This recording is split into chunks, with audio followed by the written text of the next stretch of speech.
Bine ați venit la podcastul Alchimie și Vocație. Sunt Iulia Câmpean și în fiecare lună vă voi aduce scurte conversații cu profesioniști din diferite domenii, conversații care îți dau curajul de a începe și energia de a continua. Este un podcast despre oameni și organizații, visuri devenite realitate și căutarea sensului într-o lume care pare din ce în ce mai dezorientată.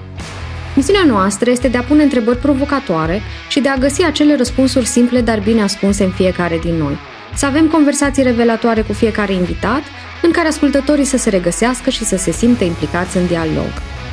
Partenerii strategici ai podcastului Alchimie și Vocație sunt Coera și A Typical One, două companii care oferă produse și servicii de înaltă calitate și care au înțeles că acest lucru poate fi realizat cu profesioniști de excepție, cu oameni pasionați și mereu curioși, capabili să colaboreze și să conlucreze la crearea unor proiecte care uneori par de nerealizat. Invitatul meu de astăzi este Radu Tiberiu Șerban. Sunt deosebit de încântată să-l am ca și partener de discuție, deoarece ne cunoaștem de mult timp, mai exact din 2018, când dintr-o absolută întâmplare am ajuns să joc tenis în programul de învățare pentru adulți, program organizat de Radu. Radu Șerban este asistent universitar doctor la Facultatea de Educație Fizică și Sport din cadrul Universității Babeș-Bolyai, unde predă comunicarea în activitățile de educație fizică și sport. Activitate pe care o completează extraordinar de frumos cu cea de antrenor la Napoca Tennis Club, unde, din 2012, inițiază atât copii cât și adulți în arta sportului alb. Un gentleman modern, Radu reprezintă cu multă onoare tenisul, dar și profesia de antrenor și cea de profesor. Extrem de talentat, modest și cu un spirit de competitivitate sportivă, Radu reușește să-ți aducă zâmbetul pe buze la fiecare antrenament. Salut, Radu! Salut, Iulia! Mulțumesc că ai acceptat invitația mea și te rog să completezi dacă mai este ceva ce am uitat să spun despre tine sau experiența ta profesională și care crezi că ar fi relevant pentru ascultătorii noștri.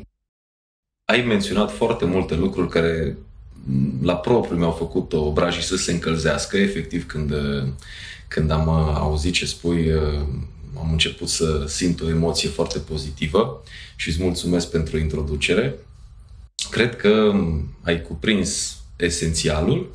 Lucruri mai ascunse despre mine sunt că am copilărit la Câmpia Turzii, unde de mic copil mă uitam pe cer foarte des și vorba aceea, privește cerul, așa, nu prea scria pe pereții din Câmpia Turzii asta, dar atenția mi era atrasă foarte mult de avioanele de vânătoare de acolo. MiG-urile 21 Lancer, care și-au luat rămas bun acum câteva săptămâni de la cerul patriei și voiam să fiu pilot de MiG. Ulterior am vrut să fiu coleg cu voi, pentru că auzeam eu că meseria de lucrător în IT este una modernă, este una interesantă, bine plătită și sigur, ca orice puști care descoperea tranziția de la radio la televizor alb-negru, la televizor color, la televiziune prin cablu, la internet prin fir și așa mai departe, mi se părea foarte interesantă direcția și foarte dinamică direcția în care o iau lucrurile în privința evoluției tehnologiei și atunci am chiar urmat un liceu de profil real la specializarea matematică-informatică. Macazul s-a schimbat și am vrut să urmez cariera multor cunoscuți de-ai mei în poliție și atunci am dat admitere la Academia de Poliție.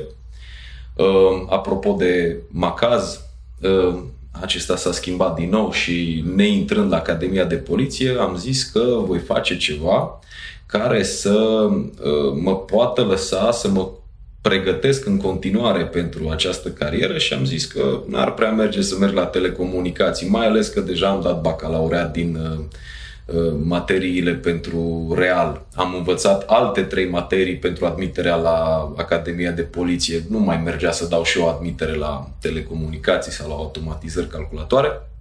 Așa că am mers la sport, că acolo era ușor, acolo mă pricepeam, acolo eram maestrul mingilor și atunci puteam să credeam eu că pot să mă joc în timp ce continuu să învăț pentru Academia de Poliție. Și apropo de trenuri și de macaz, poate câteva dintre lucrurile care mi-au influențat parcursul actual este acela că am luat un tren de al CFR-ului, un personal sau regio, nu știu dacă se numea deja regio, dar era un tren personal care a întârziat. Și aveam eu de acasă, de la Câmpia Turzii, aveam niște bani de buzunar. Mi-am făcut eu repede calcule că mă pricepeam. Și am zis, dacă merg cu tramvaiul, întârziu la tocmai primul meu curs din prima mea zi de facultate și am luat un taxi. Și am luat acel taxi și am ajuns la facultate, unde nu știu ce s-ar fi întâmplat dacă nu ajungeam la timp. Pentru că un profesorul de anatomie de atunci, am aflat ulterior că era tocmai din Câmpia Turzii și el, fostul medicul și fostul arbitru Dan Dragoș Crăciun, era la cursul de anatomie și, fiind primul curs, a dorit să stabilească legătura cu studenții printr-un reprezentant al lor.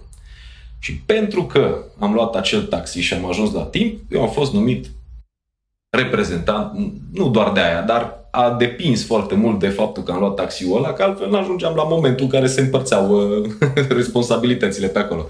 Și faptul că am primit responsabilități suplimentare m-a făcut să mă implic. N-am putut să refuz responsabilitățile sau chiar mi-a plăcut să am responsabilități și să mă simt important și relevant și să pot să îi ajut pe colegii mei în ceea ce privește activitățile de la facultate.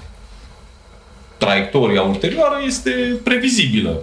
Am rămas la facultate, n-am mai dat la Academia de Poliție, am stat în bancă în anul 1, 2, 3, am stat în bancă la masterat, pe urmă am stat în bancă la doctorat și pe la un moment dat am stat în bancă, dar de partea cealaltă. Și iată că asta e un parcurs așa pe scurt legat de lucrurile mai puțin știute sau neștiute despre evoluția ulterioară.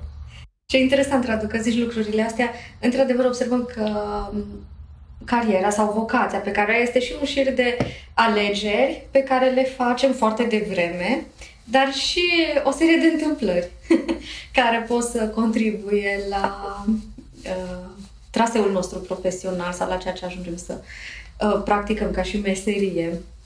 Foarte interesant. Mereu am admirat seriozitatea cu care îți desfășori antrenamentele și modul foarte prietenesc în care reușești să faci acest lucru. Iar aș vrea să te întreb, înainte de asta, mai exact cum ai ajuns în zona tenisului de câmp? Am avut o vecină care mergea la tenis și am mers și eu la tenis. Și mi-am dat seama că îmi place destul de mult. În Câmpia Turzii, locul unde Virginia Ruzici a locuit și locul în care Virginia Ruzici a călcat probabil pentru prima dată pe un teren de tenis, sau terenurile de tenis din Câmpia Turzii, nu știu dacă am zis asta, terenurile de tenis din Câmpia Turzii unde Virginia Ruzici a făcut tot ce am zis că a făcut, sunt într-o zonă specială. Era o zonă numită Colonia Maria, așa se numește ea, unde erau cazați mai de mult principalii sau oamenii specializați în metalurgie. Apropo de alchimie și de transformarea cuprului și plumbului în aur și argint.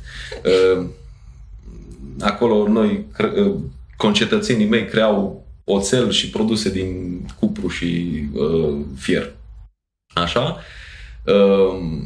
În acea zonă erau cazați ingineri, subingineri, maestri, care, fiind aduși din alte zone, nu aveau un domiciliu. Dar era o zonă construită o zonă rezidențială foarte frumos construită și acolo sunt două terenuri de tenis unde acustica e fantastică. Dacă joci tenis, sunt câteva locuri în care am jucat tenis care m-au impresionat. Câmpia Turzii e unul dintre ele și cred că are așa o vrajă, o magie sau sper că și-am mai păstrat din ea.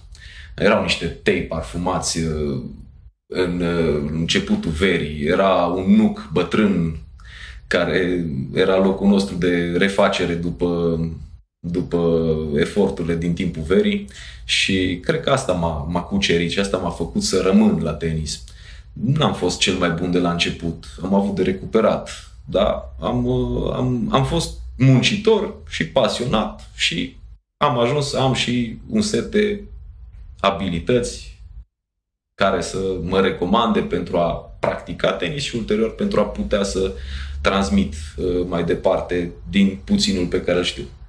Foarte, Foarte frumos ai prezentat, Radu, acest aspect al inițierii tale în arta tenisului și recent am auzit, discutându-se despre impactul zgomotului ambiental sau a sunetului ambiental asupra deciziilor pe care le luăm și asupra performanței pe care noi o avem, cât este de important. În mediul de business noi lucrăm foarte mult în spații închise, mai puțin naturale pentru om. Omul a evoluat în natură și are nevoie de zgomote specifice sau mirosuri specifice naturii. Se discută foarte mult de a aduce lucrurile astea și în mediul de business, acum, adică în spațiile închise. Dar, da, tu le-ai identificat sau le-ai trăit într-un mediu foarte natural și e interesant că ai simțit lucrurile astea de pe atunci. Îți mulțumesc că mi-ai dat ocazia să fac o retrospectivă, pentru că nu mi-am pus atât de des întrebările astea, cum am ajuns eu aici sau de ce am ajuns aici. Acum îmi dau seama. Mai bine, da. Spuneai de abilitățile pe care tu ți le-ai dezvoltat în perioada respectivă și ulterior ca urmare a practicării acestui sport. Care sunt acestea? Și cum se reflectă ele acum în activitatea ta didactică cu studenții? Noi doi am mai discutat despre asta. Cred că orice activitate făcută pe termen lung, inevitabil te duce spre a o stăpâni. Suntem creați să ne adaptăm mediului în care ne petrecem cel mai mult timp. Și atunci, în momentul în care te dedici unei cariere sau unei activități sau unei cariere, dacă ești pregătit să faci față oricăror provocări, oricăror oscilații care pot să apară pe parcursul carierei, momentele bune, momentele rele, sigur că ideal este să vedem un grafic cu o pantă ascendentă care continuă să urce până când se oprește brusc. Așa, ar fi ideal să fie așa, cred că ar fi foarte plăcut. Cred că toată lumea poate să spună că nu e așa. Asta e idealul. Și savurăm pantele ascendente. Da, cred că în cariere sunt momente grele, sunt aceste traiectorii sinuoase care ne pot face uneori să vrem să cedăm, să vrem să renunțăm. Ei, am simțit-o și eu, dar vreau să fac o referire foarte clară la sport și la tenis și la cum el te poate pregăti pentru restul vieții, să zicem. În momentele grele din sport, afli că poți renunța, afli că poți fi suspendat pentru dopaj, afli că poți fi accidentat, dar afli că poți pierde meciuri, poți avea sezoane proaste, dar pe urmă afli că dacă perseverezi, poți ulterior să fii din nou pe panta aia ascendentă pe care o căutăm tot timpul. Și cred că sportul te învață asta. Te învață să nu renunți. Te învață că... sau îți dă exemplu că pe o unitate mai scurtă de timp, după 2 săptămâni mai proaste în care ai pierdut în primul tur la un turneu, poți ulterior să joci finala sau semifinala sau să câștigi, pentru că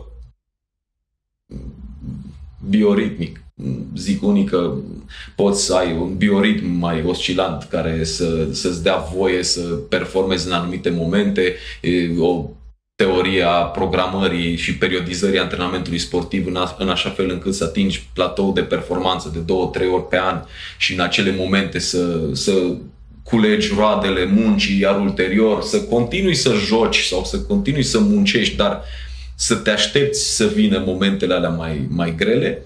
Și asta se poate întâmpla într-un an. Dar tu, văzând 2-3 oscilații într-un an, ești pregătit pentru restul celor 30, 40, 50 de ani cât mai ai de muncit, în care știi că așa merg lucrurile. Cred că asta e una dintre chestiile pe care sportul ți le poate preda, să zicem. E o fel de viață în miniatură, cariera sportivă. Ești un bebe care învață să umble când nu știi să ții racheta în mână.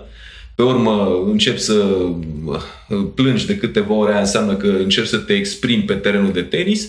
Pe urmă începi să umbli, începi să crești, începi să alergi cu scop și atunci evoluezi și ajungi un adult în ceea ce privește cariera sportivă sau cariera în viață. Dar abilitățile care sunt asta? Perseverența și trebuie să ai o chemare, trebuie să ai o plăcere de a face lucrul ăsta. În tenis chiar vă spun de multe ori asta când ne antrenăm. Uite, avem un model care este descris în manual. Sau avem niște cărți scrise de niște oameni bine intenționați, mai deștepți ca noi, care au încercat să spună lucrurile așa cum le-au înțeles ei, în așa fel încât să funcționeze pentru cât mai multă lume.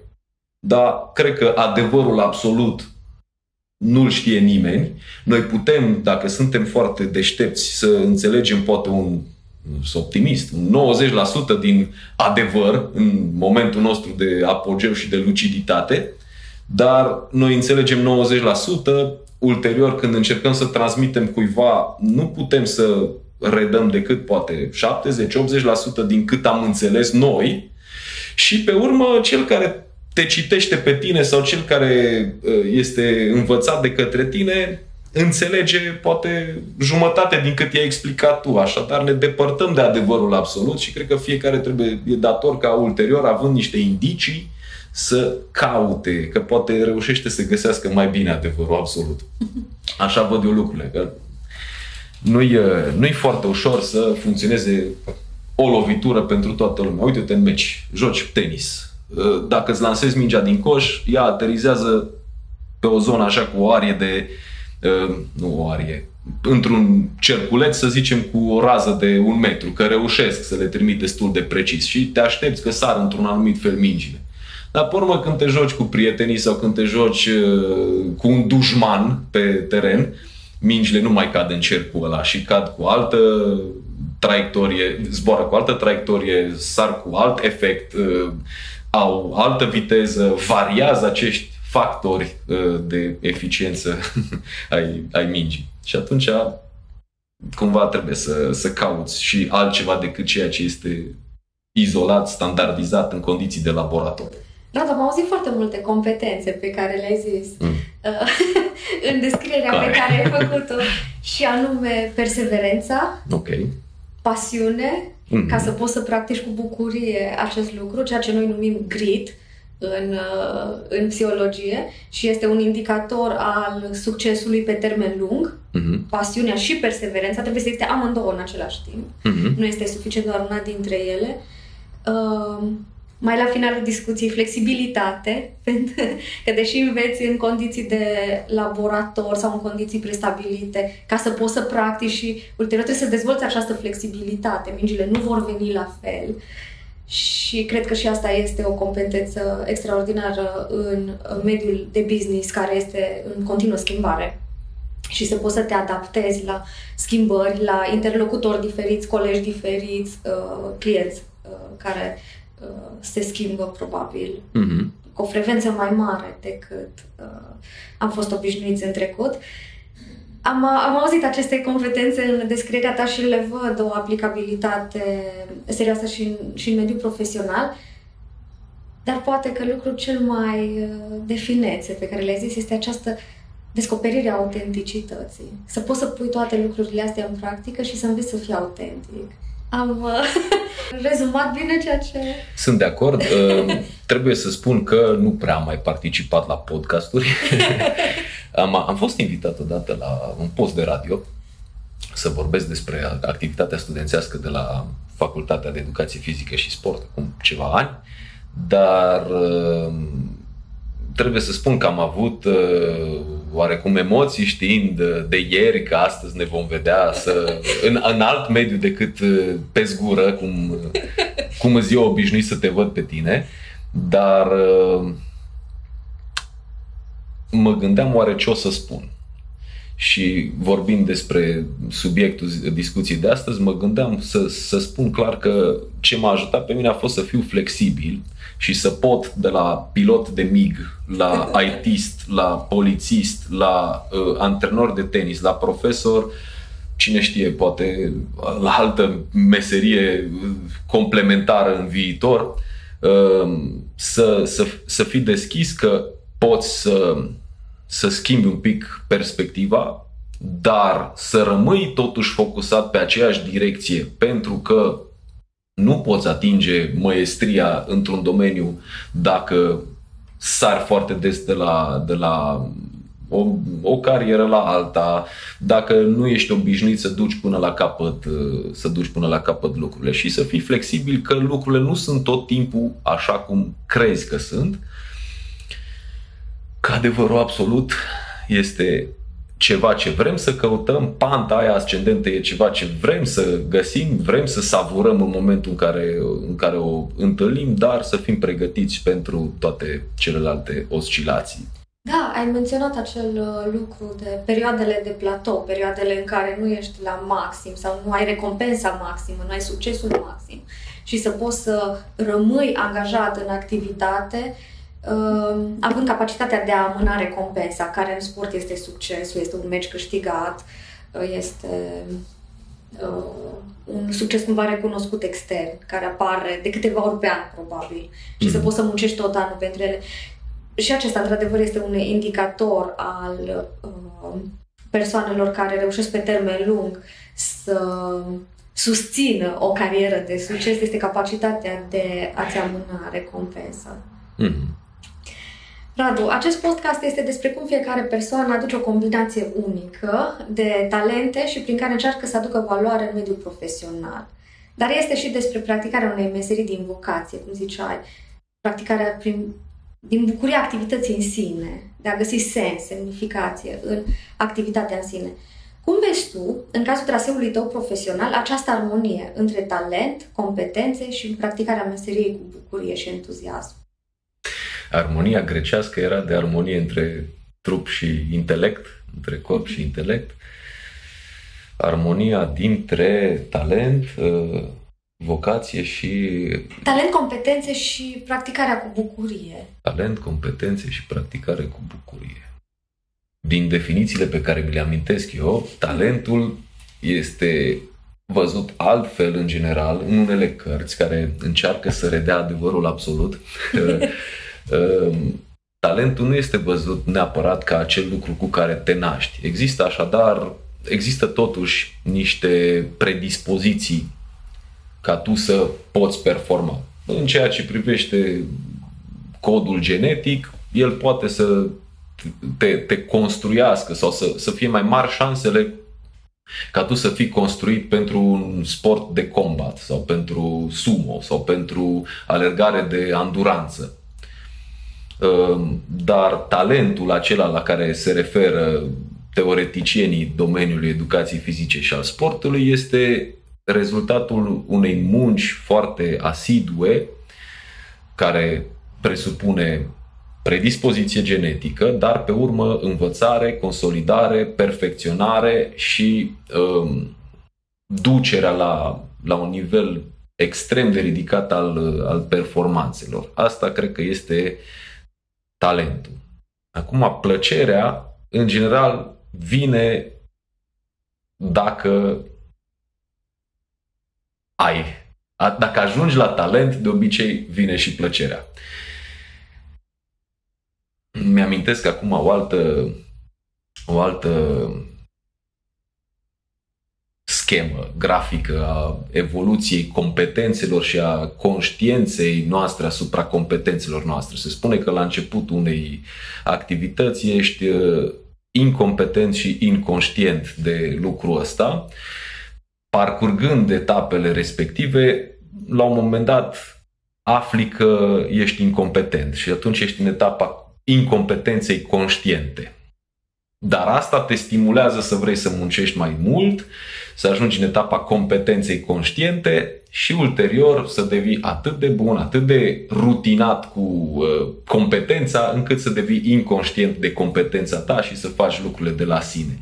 Cred că fericirea cea mai mare este, dacă să nu spunem că e în etapa incompetenței inconștiente, când ești super ignorant și n-ai nicio problemă. Cred că plăcerea cea mai superioară este, sau plăcerea, satisfacția unei persoane evoluate este să-și dea seama că e incompetent și să simtă cum evoluează și să vadă că ajunge la nivelul respectiv. Asta dacă te motivezi intrinsec. Dar dacă de mic copil, pentru fiecare lucru bun pe care îl faci, aștepți să primești ceva, atunci s-ar putea ca plăcerea aceea să vină pentru recompensa materială, socială sau, nu știu, materială sau socială. Așa. Dar depinde de fiecare cum își canalizează lucrurile. Știm deja că practicarea în mod regulat a unui sport aduce beneficii majore, atât în ceea ce privește sănătatea fizică, cât și cea psihică. Însă vreau să mergem și mai departe și să întreb ce lecții crezi că putem lua din sport și mai apoi aplica în mediul de business, la job. Cum putem aduce acea competitivitate gentilă care te motivează să fii mai bun și în mediul profesional? Bună întrebare. Mai ai alta? Mai am câteva. Mă gândesc la asta un pic. Sportul te învață că trebuie să-ți respecti adversarul, mai ales pentru că dacă n-ar fi adversarul, tu n-ai avea pe cine să bați. Dacă e să o luăm așa. Ai anticipat următoarea mea întrebare, Radu, era exact cum înveți să-ți respecti un adversar care uneori este mai bun decât tine. Da, păi îl respect pentru că poate să fie un fel de bornă pentru mine și să zic, ca să fiu eu mulțumit, trebuie să fiu mai bun decât ea și atunci trebuie să muncesc eu și îți mulțumesc că există adversarule pentru că am o țintă de depășit. Dar revenim. Cred că e un mix, da? Un amalgam, dacă tot vorbim de alchimie, e un amalgam de trăiri în momentul în care te motivezi. Nu e o motivație intrinsecă pură aproape niciodată. E foarte sănătoasă cea intrinsecă, dar uite, fair play-ul sau adversarul te învață că ai nevoie din când în când și de câte un reper extern. Și fair play-ul vine cumva să te lase să nu trăiești frustrare în momentul în care cineva te bate. Întâlnesc foarte des un fenomen la tenis, în grupele de copii. Toți au perioade mai bune și perioade mai rele. Și grupele de copii, 3-4 copii pe teren, unul dintre ei are un moment mai bun. În momentul în care acel copil este mai bun, de obicei simte că locul lui nu mai este acolo, pe principiu că dacă stai la o masă cu alți 4 oameni care sunt mai puțin deștepți decât tine, nu stai la masa bună, el caută o grupă mai evoluată. Ceea ce e normal să facă, dar trebuie să și oferi înapoi celorlalți și trebuie să înțelegi că dacă tu te duci într-o grupă mai evoluată, vei fi tu unul dintre aceia pe care cel mai evoluat de acolo nu-l vede cu ochi buni pentru că nu vede un prag pe care să-l depășească, ci te vede ca pe un prag pe care deja l-a depășit. Și din nou e vorba de fair play, de respect, de înțelegerea locului pe care îl avem și de înțelegerea faptului că oscilăm și nu de puține ori un jucător care era subestimat reușește să-l depășească pe celălalt. Asta se poate transfera din sport în munca din alt domeniu. Să înțelegi că ai locul tău, să înțelegi că ai momente grele, să înțelegi că e bună competiția, să înțelegi că trebuie să perseverezi ca să devii bun, să faci față frustrărilor. Iar, cum spuneam la una dintre întrebările anterioare, sportul te învață că dacă ai avut răbdare cu frustrările și ai amânat recompensa, ajungi la un moment dat să reușești. Sau dacă nu reușești, cum spunea una dintre profesoarele care m-a inspirat pe mine, țintește să ajungi până la lună, că dacă ratezi, tot ajungi printre stele, știi? Și măcar dacă încerci să-l depășești pe cel mai bun, cu siguranță te depășești și pe tine și ajungi la un nivel destul de ridicat al performanței, al evoluției tale. Ce am auzit, Radu, din descrierea pe care ai făcut-o sau din lecțiile pe care le-ai enumerat este o formă de compasiune față de tine însuți în momentele grele pe care le ai de trecut ca să poți să performezi și o apreciere față de adversar, pentru că fără el nu ai putea să ajungi unde ești. Da, corect. Între componentele antrenamentului sportiv se numără și componenta mentală, psihologică, alături de fizic, tehnic, tactic, teoretic. Ai și componenta asta psihologică. Și cred că prin sport, inevitabil, chiar dacă apelezi la serviciile unui specialist în psihologie sau nu, cultura organizațională a sportului respectiv te modelează. Vorbind despre tenis, cred că te modelează de multe ori în bine. Radu, cum putem inspira dorința asta de autoperfecționare? Lucru pe care antrenorii din sport îl fac cu atât de multă măestrie. Cum putem să creăm contextul acestei dorințe de autoperfecționare și la locul de muncă? Să stabilim obiective îndrăznețe și tangibile, în așa fel încât îndeplinirea lor să angreneze acest mare bulgăre de zăpadă care să se transforme într-o mega avalanșă a autoperfecționării. Radu, dacă nu era acea întâmplare de care discutam la început și dacă nu erai tu antrenorul, nu cred că aș fi jucat tenis niciodată. Ai reușit și reușești pe teren să scoți tot ce e mai bun din noi. Îți mulțumesc pentru asta și îți mulțumesc și pentru că ai acceptat această invitație. Sper să mai avem astfel de ocazii. Până atunci, așa cum îți place ție să spui, ne vedem pe zgură. Ne vedem pe zgură. Fără voi n-aș exista ca antrenor. Alchimie și vocație este despre cum fiecare dobândim împlinire profesională și personală cu ingrediente diferite.